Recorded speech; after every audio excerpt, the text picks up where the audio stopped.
কিরে ময়না কই তাড়াতাড়ি আয়। যাচ্ছে কেন সকাল সকাল আবার কি হলো?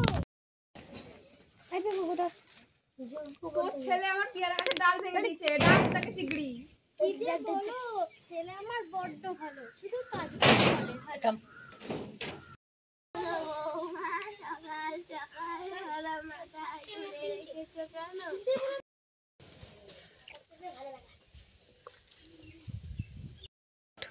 আজ তো বাদলকে দেখতে আসবে, ময়নাকে ডেকে নিয়ে এসো, কিছু কাজে লাগতে পারে।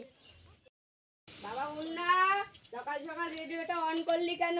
এত বাজে গলা, আমার কানের পর্দা ফেটে যাচ্ছে। এটা রেডিও না তো, বাবা মা চিৎকার করছে।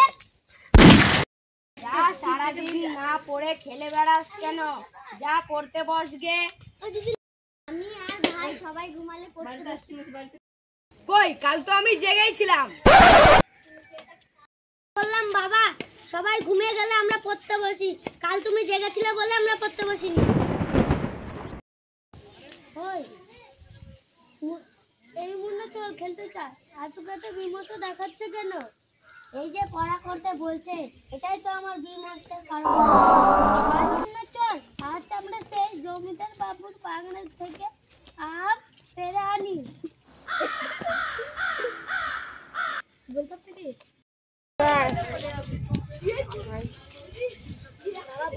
এই ছেলেগুলো আমাদের বাগান থেকে রোজ আম চুরি করে নিয়ে যায়, তুই এদের কিছু ব্যবস্থা কর। আচ্ছা বাবা, দেখো এবার কেমন মজা দেখায়, নিজের বাবার নাম বলে যাবে।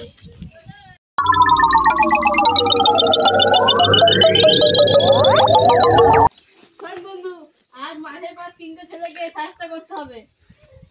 আরে বস, আমার কাছে একটা সলিড প্ল্যান আছে। ওদের আমরা লাঠি মেরে মহাকাশে পাঠিয়ে দিলে কেমন হয়? চোখ মাথা মাথা, যেমন তোর মুখ তেরা তেমন তোর কথা তেরা। ঠিক আছে ভাই শোন তো, তুই কিছু বলছিস না কেন?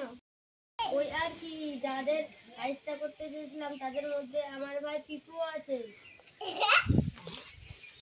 থাকবে দে, জব্দ করতে হবে ম্যাডামে। এই ময়না, তুই আমার কাছে ফুল চুরি করেছিস কেন?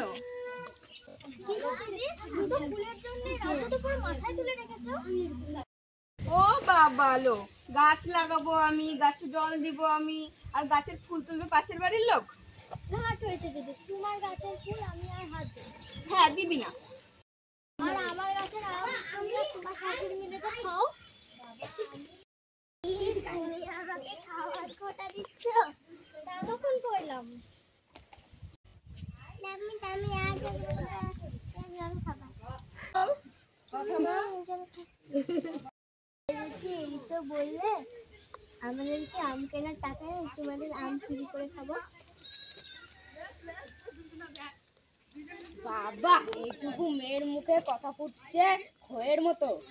মা মুন্না কোথায় গেল? সে অপদার্থকে দেখতে পাচ্ছি না।